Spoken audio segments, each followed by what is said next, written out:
Meeting the Amherst Township Trustees called to order. Please stand for the pledge. I pledge allegiance to the flag of the United States of America and to the republic for which it stands, one nation under God, indivisible, with liberty and justice for all.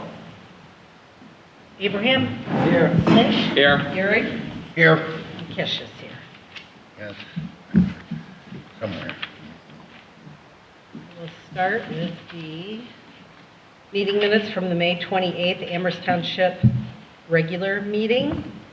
It was called to order at 7:09 p.m. by Lynch with a pledge to the flag. Roll call, Abraham, Lynch, and Kish were present. Urick was absent. Also in attendance, G. Lynch, K. Smarsh, C. Nyhart, P. Slyman, Deputy Fuller, B. Anderson, P. Shenigo, B. Shenigo, and J. Smith. 5/11/24. Motion by Lynch, seconded by Abraham to approve the May 14th regular meeting minutes as presented. All ayes. Trustee Lynch noted we would move out of order of the agenda so that Deputy Fuller could address any issues.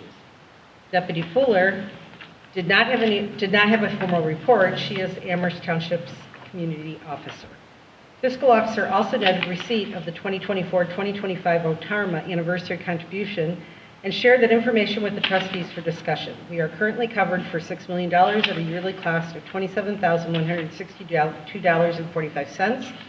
To increase our coverage, the additional cost would be for $7,844, $8,001,640, and $9,002,385.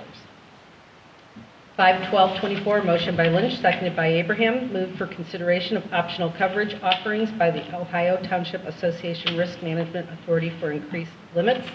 All ayes. 5/13/24, motion by Lynch, seconded by Abraham, moved to approve the financial reports and payment of items on the payment listing as presented and with reservations. All ayes.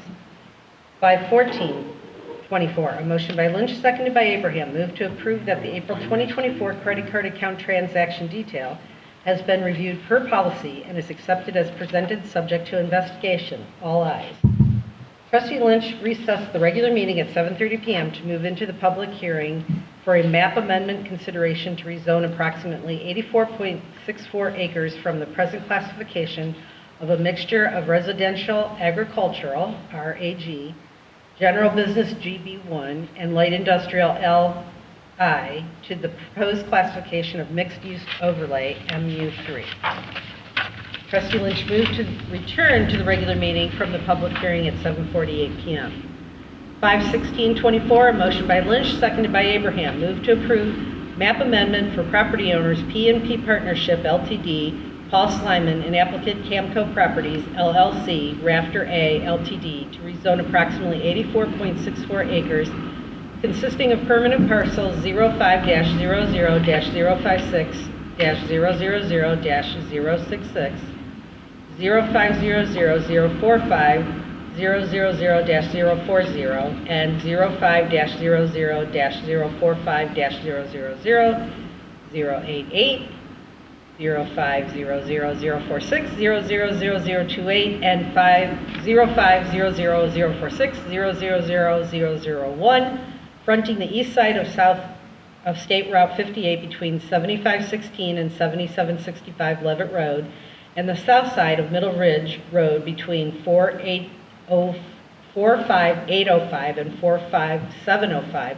from the present classification of a mixture of residential agricultural, RAG, general business, GB1, and light industrial, LI, to the proposed classification of mixed-use overlay, MU3.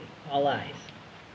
Under reports, ambulance board meeting of the Sandstone Ambulance District on Thursday, August 1st, 2024 at the Amherst Fire Station. Under zoning, in the absence of zoning inspector D'Ambrosio, Trustee Lynch noted that we have received 3 complaints which are being handled. Giant Eagle work on the Get-Go Market and Cafe has been held up due to not obtaining full access of Route 58 from ODOT, but have asked for decreased access that ODOT is considering. Fire inspector had no report. Under roads, parks, and cemeteries, Road Superintendent Smarsh reported that they were mowing and trimming, completing reports for OPWC for Moss Canyon and Middle Ridge projects. Also, the mini grants are expected to start mid-June, currently working on them. Under stormwater, Trustee Lynch brought up a list of parcels that are owned by the township trustees that we are currently paying stormwater fees for, that we should receive credit or pay no fees. Trustee Urich is looking into all of these parcels for the credits and/or reductions. Trustee Lynch reported that we are not successful in receiving the H2 Ohio fluoride grant, but if offered again in 2025, we will go after this grant again. Trustee Lynch gave an update on the exemption on property taxes for parcels that we have already filled out paperwork for. He noted that he received confirmation today from the auditor's office that it could take up to a year for a decision. Under complaints, they are being handled by the designated individual. And under new business, Fiscal Officer Kish presented the trustees with a commemorative bicentennial coin that was given to those who participated in the time capsule celebrating Lorraine County's bicentennial on May 24th, 2024. The next regular scheduled meeting will be Tuesday, June 11th, 2024 at 7 p.m. at the Amherst Township Hall. 5/17/24, a motion by Abraham, second by Lynch, to adjourn at 8:14 p.m. All ayes. Are there any changes or corrections to May 28th meeting minutes? I'll make a motion to approve as presented. Second it. Lynch? Yes. Abraham? Yes. Urich? Yes. And then Chris has also provided the meeting minutes for the May 28th public hearing. As opposed to having those detailed minutes read, I'll make a motion to accept the minutes as presented. I'll second that motion. Lynch? Yes. Abraham? Yes. Urich? Yes. Alrighty, for your financials, you have a payment listing in front of you. Pretty standard. The one bill for $10,735.92 to Cargill is for our salt catch up that we knew what was coming. Everything else is pretty much just normal bills. And our year-to-date revenue is $826,936.43. And our year-to-date expenditures are $521,182.33. Are there any questions on the payment listing or the financial report? Okay, then I'll make a motion to approve the financial reports and the payments of the items on the payment listing as specified in the documents provided by the fiscal officer. Second. Lynch? Yes. Urich? Yes. Abraham? Yes. What's the number on that, Chris? That is 6-3. Right, did you have anything else? I do not. Okay, at this time, I'd like to welcome everyone in attendance. If anyone has anything to bring before the trustees, please raise your hand. This is your chance, Priscilla, and go up and introduce yourself.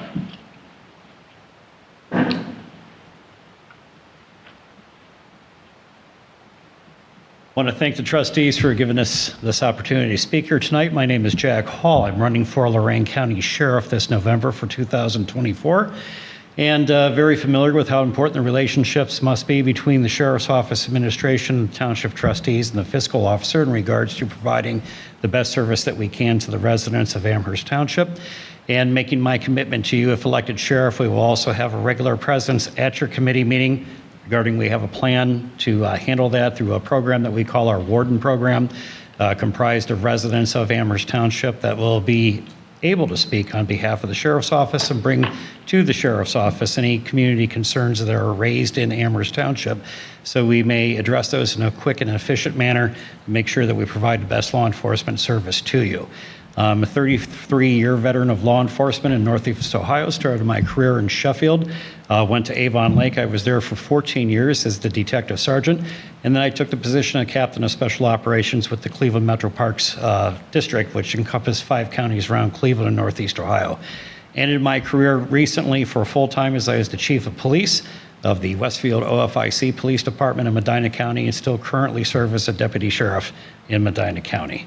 I just wanted to thank you for this opportunity and let the trustees know what our platform is about for running for sheriff, and I thank you for the opportunity to speak before you tonight. So, Good luck, and thank you. I appreciate thanks for that. running. All right.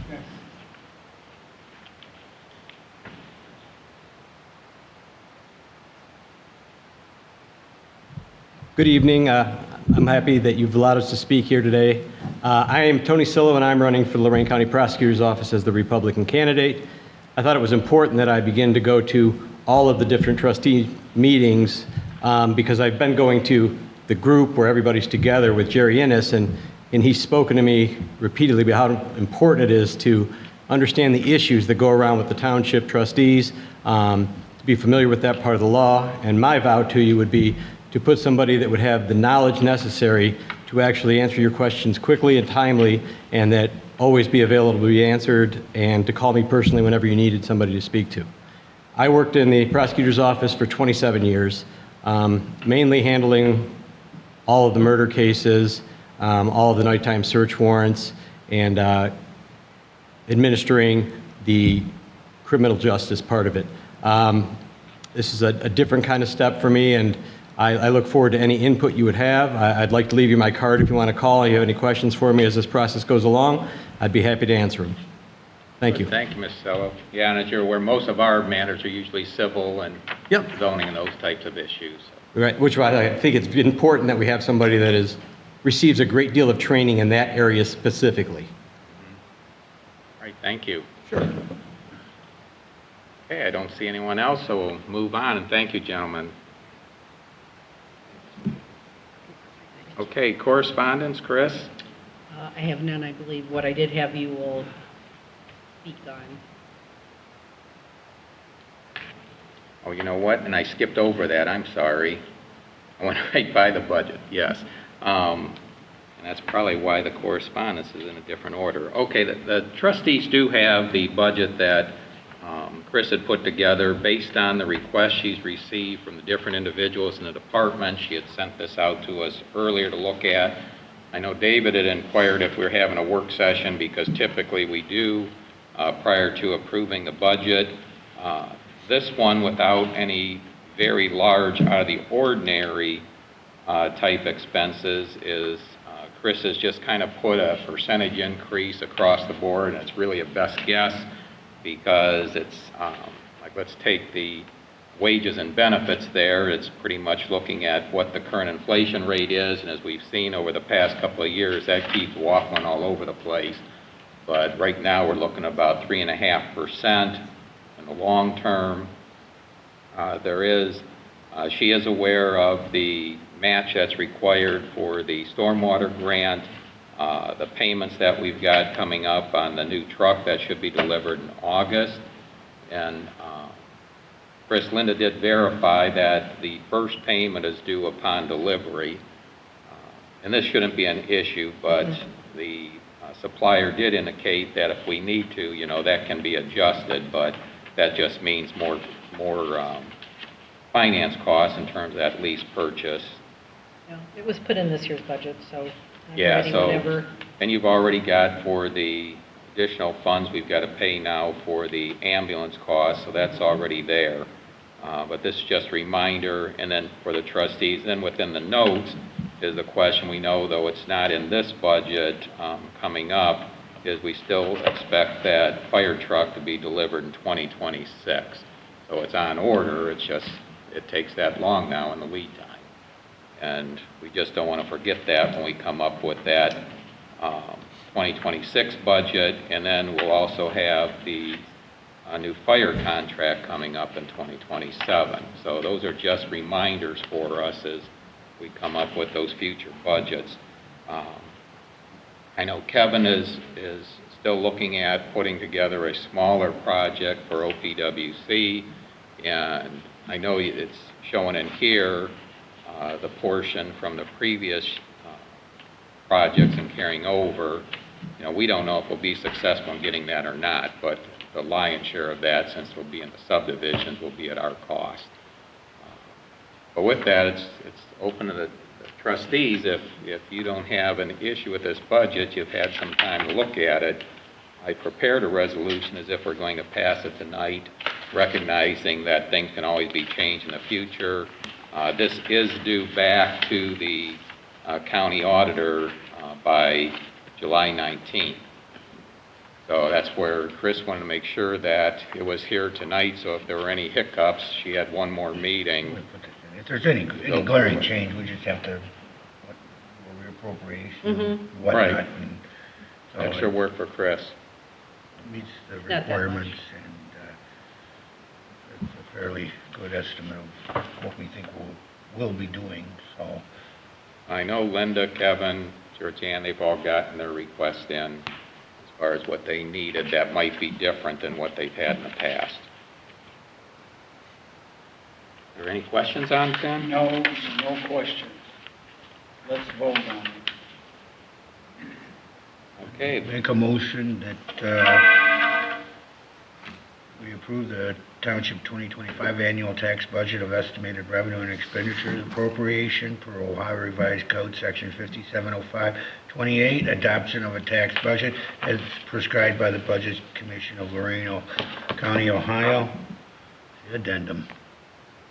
I'll second.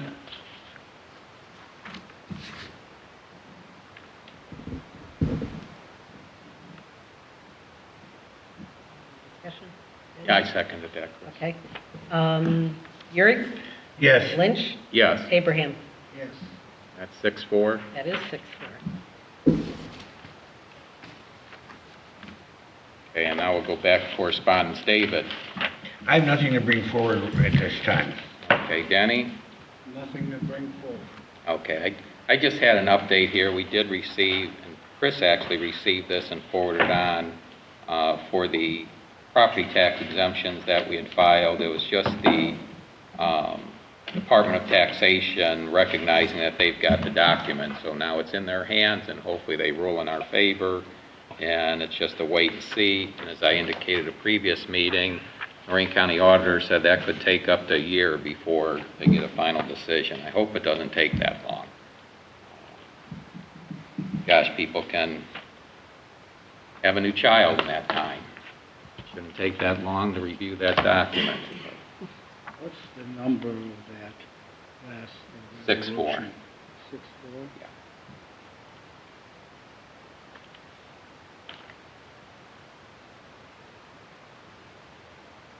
Okay, we'll move on to reports.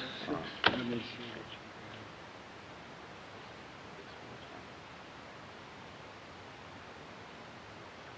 Okay, I have no report on the ambulance. Sheriff's not here, so we'll move on to zoning. Sam? Oh, yep, you all have a copy of the permit log. Are there any questions with that?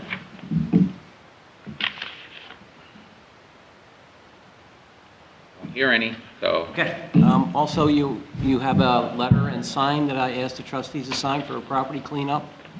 I'm handling all complaints, many.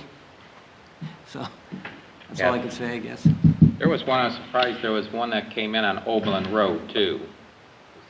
You mean the one that we've cut for the last 2 years? Yeah, Yeah. same one. That's coming up. Okay. I don't know if the sign's still there, but I think. It still is the old Jan one. looked it up on the auditor's website. You can see the signs there. It's still there. Probably pretty weathered. Yeah, well, there'll be a couple more there soon. Okay. Just so, we have $1,000 budgeted for this year for yard cleanup, and the last one was 800. So, Yeah, we're gonna need to up that. well, it is upped for next year, although I have talked to a lot of the other townships, and they don't hire personal or professional landscaping because of the cost. So they either put it out to bid or they have their department, road department take care of it Oh to my save gosh. money. Yeah, because Kevin doesn't have enough to do. Yeah. We do have Daryl that Yeah. can cut grass. Well, where it gets more difficult is when you get into the subdivisions, because you can't get the equipment in through some of those fences. You don't have small hand equipment to get in there. And then we go in when it's an abandoned property, and you find there's a swimming pool back there on top of it, and all sorts of other junk. You know, this gives us a direct tie for when we apply for putting a lien on the property to get paid back when the property does eventually transfer. Yeah, and I think we've done okay with that. We've pretty much gotten paid on everything we've done, so. I haven't gotten anything this year from all of last year. No, I think all of them have been paid. I thought all of them had been paid. I didn't have anything yet. Yeah, because I went over it with you. We'll go over it again, but I went over it with you, and I wrote it down on my spreadsheet when we were paid. I believe we were paid for everything. But it would come from the auditor's office. Yes, when we got our taxes in February, March. That should have I mean, been. I could show you the report too from his office Okay. that weren't on there. Okay, we'll make sure. Trying to save some cash. It's very expensive. All right, anything else, Sam? Well, sir. Just so the trustees are aware that the BZA does have a hearing on Wednesday, June 26th, here at Township Hall. There's a conditional use, an area variance, and a sign variance for that hearing for the property on Telegraph Road. That's ADT Construction. And I definitely won't be here, Sam. I've got another meeting that same night. Fire prevention officer's not here. Roads, Parks, and Cemetery, Superintendent Marsh. I don't have nothing to report. Everything's running smooth. Daryl's full stream working. Russell and I, we're pretty much keeping up with everything. But I do have one thing to bring up that I have a quote here for half of the Deepwood cul-de-sac for $37,100, which could be done by Dennis Concrete. They could do it at the time that they come in to do Moss Canyon. Fast numbers, it's an 80-foot across cul-de-sac, and then half of it, because half of it is completely, it can't take another Band-Aid. So I just wanted to bring this up, that their dollar sign is right there, actually just a little bit under than what that bid is for, the bid that they won for Moss Canyon. Right, and as long as it's the unit cost or less over the public bid, we're good to go. So at that time, then I will have them, because they can have the saw there at the same time. Machine moves over there, and they'll probably end up pouring them all at the same time, at least half and half. All right, Chris, I assume we're okay. I know we put that extra $100,000 in for 2024 budget. Okay, so I don't know that since this is extending, the public bid with the same contractor, the trustees, if we need a resolution, or if you want to make a motion, whether we need it or not, or just...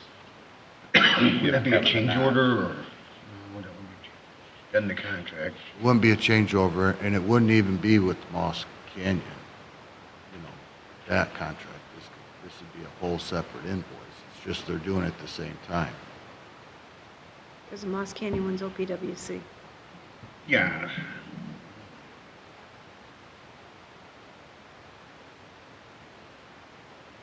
I don't know if Quome's doing it as long as it's okay. I know they bid on one project, they're doing another also. The question is whether or not this is an extension of that project or whatnot. Like you said, it was a unit price agreement. We could extend that out as long as it's a unit price agreement. I got no problem with extending out as part of the contract.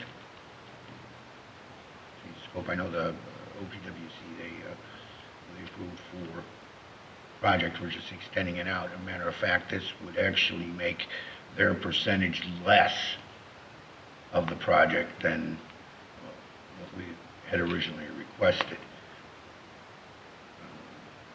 I don't think they can complain about that. If we extend it out, though, what do we have to do for our paperwork? If I gotta do a bunch more OPWC? paperwork, I'm not doing Yeah. this. I'll patch it again. I'm not going through a whole bunch of crap That's with what I'm saying, the you can't paperwork. just extend it. If they send a separate invoice, it's not part of it, I'm game, then I'll do it. But I'm not going through and changing all kinds of stuff on I don't think you OPWC have to, do you, contract. David? As long as it's the same unit cost or less? We don't have to bid it out, you could just part of the total project as is. I guess the question is, though, there's no additional paperwork we have to send to OPWC. I think so. Yeah, it's just because we're paying 100% of this, we can't ask them, and you're right, percentage-wise, it'll look lower as far as their contribution, but as long as we keep at the same unit cost or less, we don't have to publicly rebid it. They'll be using the same labor and complying with prevailing wage, so Under Everything's 75,000, it's under 75,000.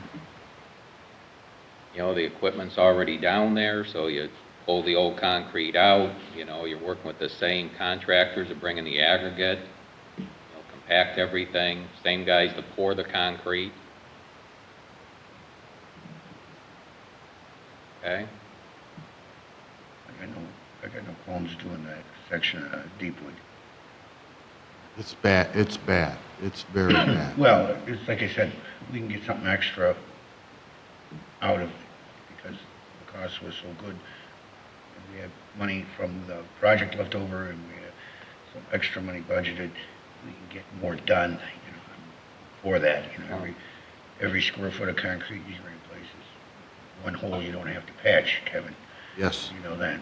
absolutely. Yeah, the trade-off, just if you recall the numbers, the county engineer's bid was just a hair over 126,000, and Dennis Concrete's bid came in at about 104.5. What we ended up with. So you already had the 22,000 offset, and now we're talking about 37.1 addition. All right, then you're good to go then, Kevin, okay? I Okay. mean, Thank you. we still got, you know, we're waiting on the project agreement. That's not going to come till July.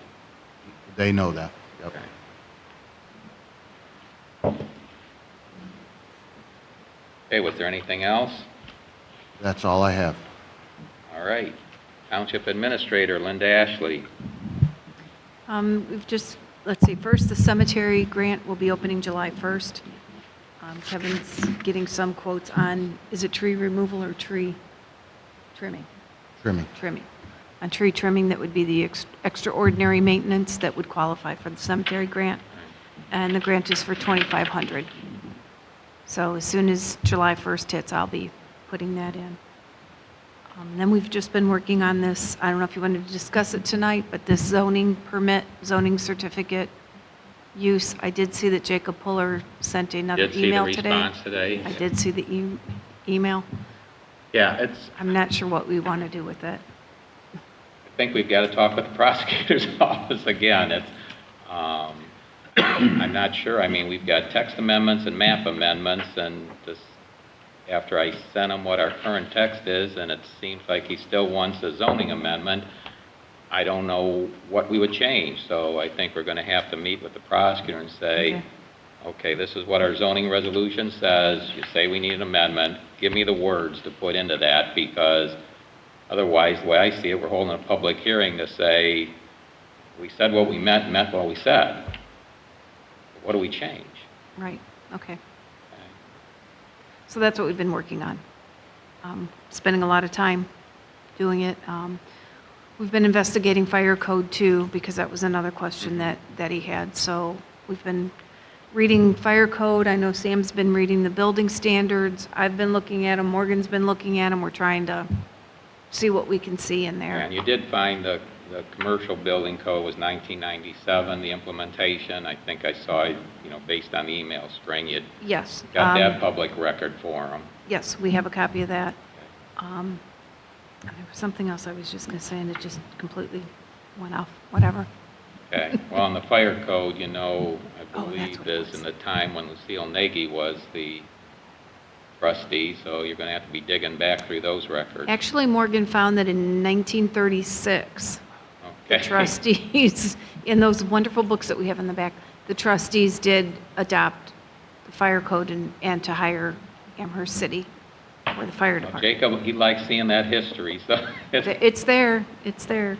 One thing that we are going to have to kind of talk to the fire prevention officer about is, he did mention when he was in the other day that depending on the use code for the certificate of occupancies, some require annual fire inspections, some are every 2 years, some are every 3 years, but Chris does every year for everybody. And if we could get that settled and figure out who's supposed to be 2 years and 3 years, and we don't do them any more than they're required, that would save us some money too. okay. I wonder if he's aware of that, because I would think it would help the city too. Well, he's aware of it, he just said it was easier to do it every year, just to do all of them. Okay. So we're working on that also to try to protect our revenue a little bit. Yeah.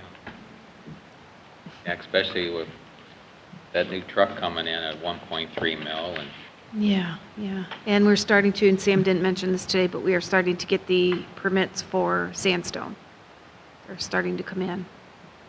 He's still waiting on. Just waiting on checks.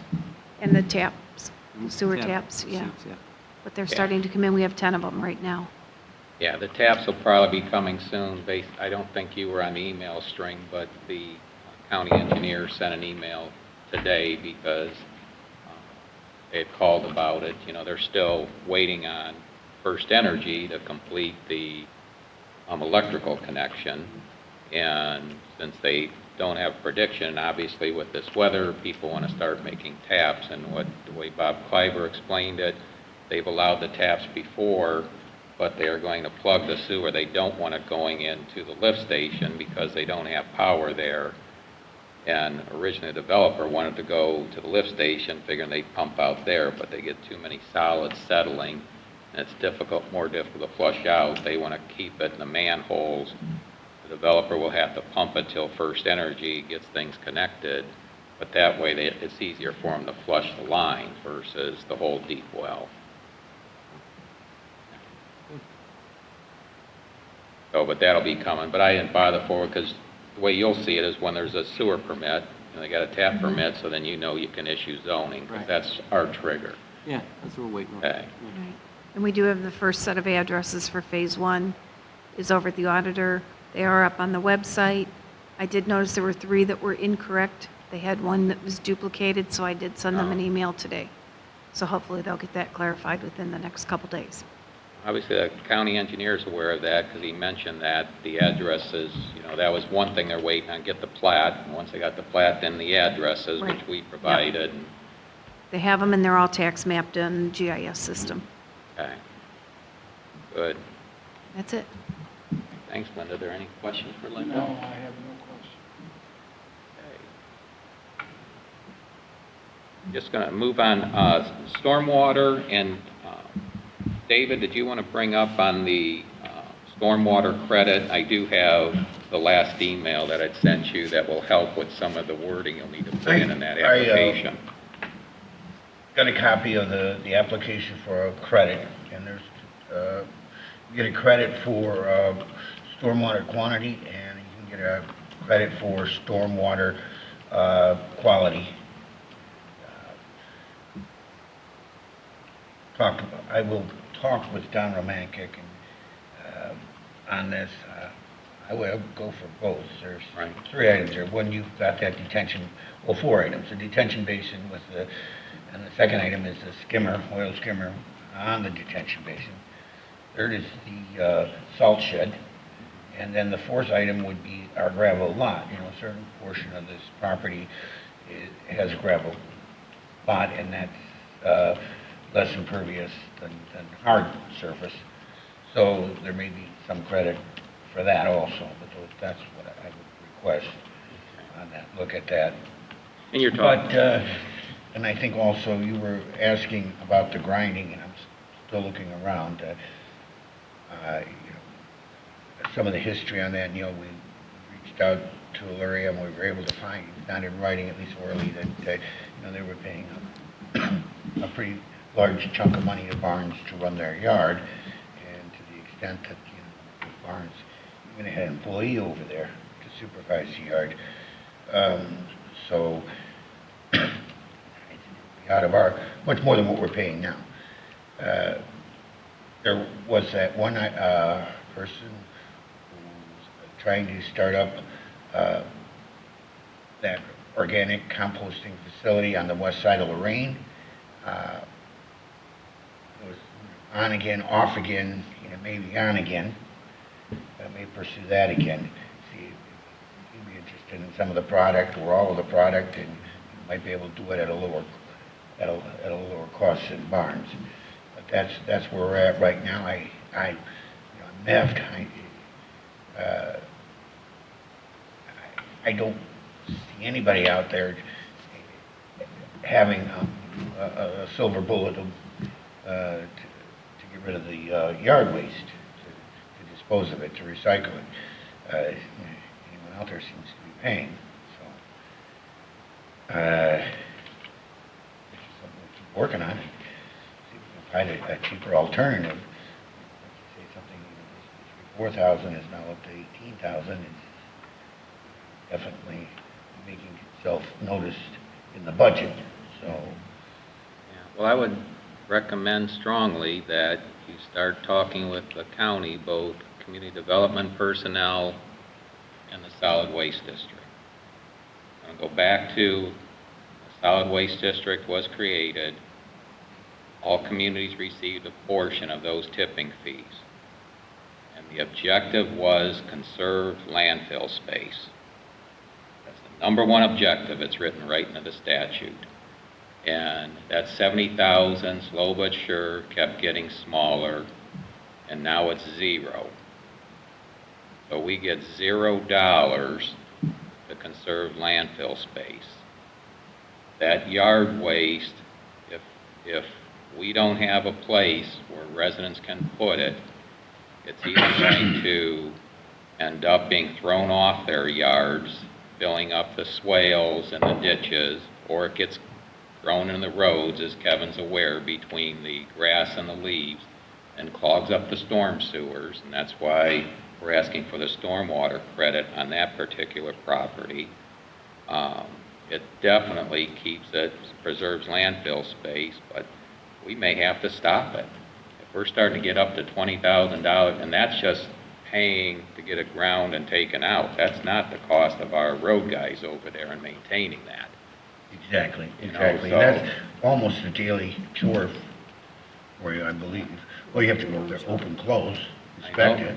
I know that the county has contracted, though their focus seems to be on radios for fire departments. They've actually hired a grant writing consultant. And I think that grant writing consultant can start doing some searching.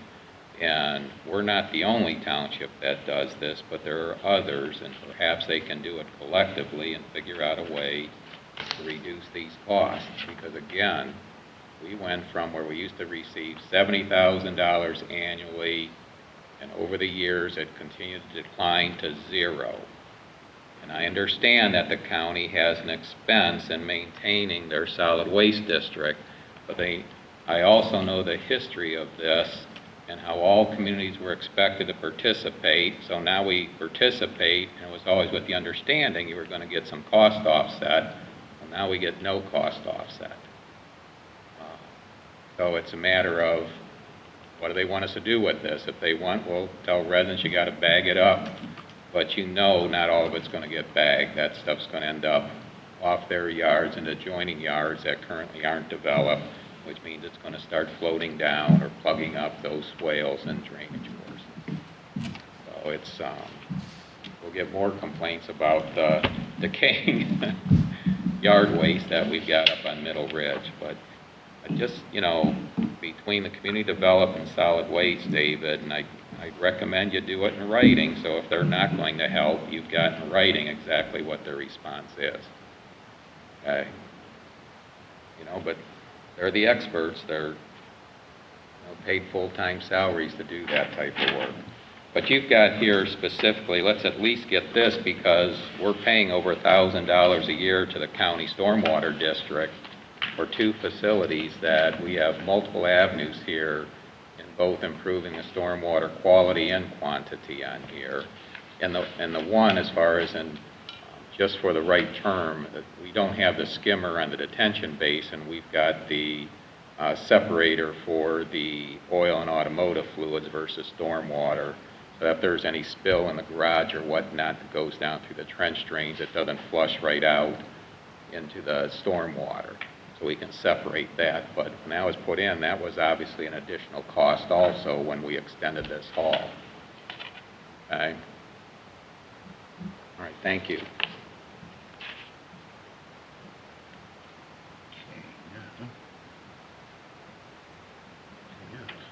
I wasn't sure, you know, Sam, we've had those complaints up on Middle Ridge. That was with the decaying odor from the yard waste clippings that the landscape was bringing in. Have you heard any more on that? I know that the landscaper said they were going to take away on Middle Not Ridge. yet. Wait till it gets hot, maybe. Yeah, it's not, yeah, hasn't been the typical summer yet, but Not yet.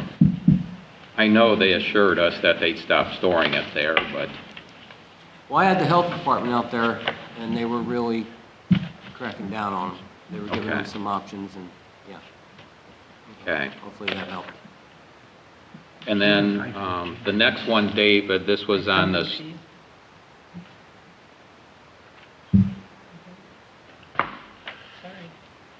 hey, David? Yes. The next complaint that's been held open, and you did put out an email on this on First Energy, this is the street lights. So Do you want to lights. explain what's going on there now? The street light at roughly the intersection of Deepwood and Rosedale needs to be relocated. Right now, it's on the east side of Rosedale, slightly north of the center line of Deepwood. It's going to have to be relocated to slightly south of the center line of Deepwood. And the reason for this is to provide access, line access within the right-of-way. Most of these lights, I would say, in the Hidden Valley area have a rear lot access, and there's difficulty accessing the rear yards. Even if there is an easement, there's obstructions, and it may be the time of year when the ground is soft, and any work that would need to be done would damage lawns.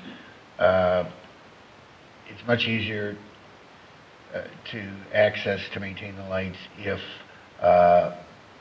there's an access that's readily available, and particularly in the road right away. So that's what they're aiming at.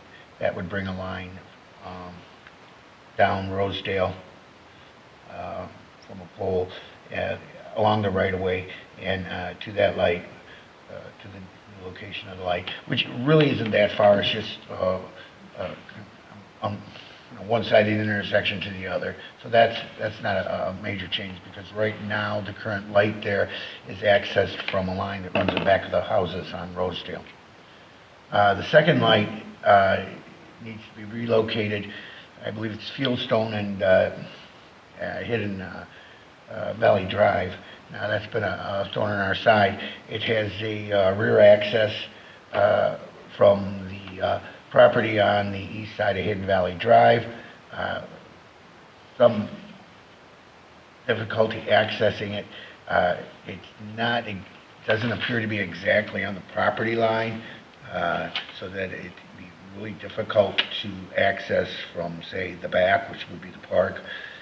And also the pole's been braced, and Ohio Edison will not access a pole,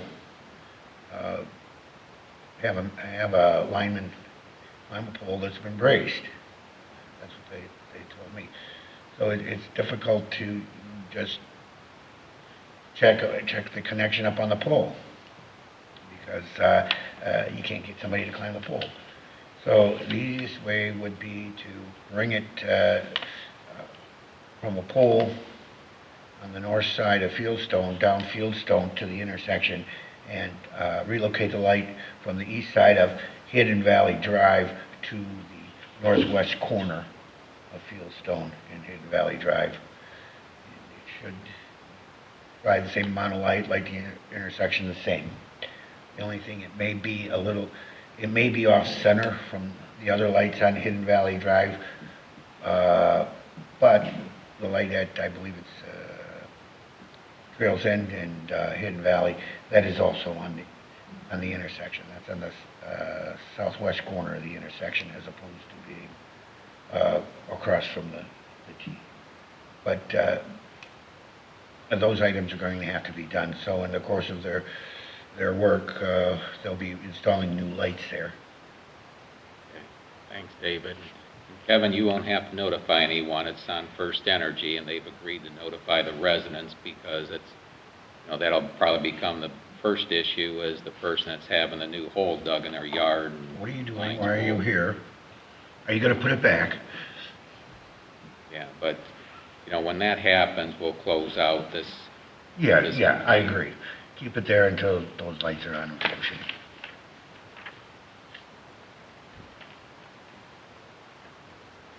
Okay, that covers everything that needed to be taken care of this evening. Is there any other business? No, I Okay. have none. Does any of you out there have any? I'm good. All right, our next regular meeting will be at 7 o'clock on Tuesday, June 25th. Any need for a work session between now and then, Kevin? No, sir. All right, any need for an executive session? I have none right now. All right, and I'll make a motion to adjourn. So Second, moved. Lynch, Yes. Urick, yes. Abraham. Yes.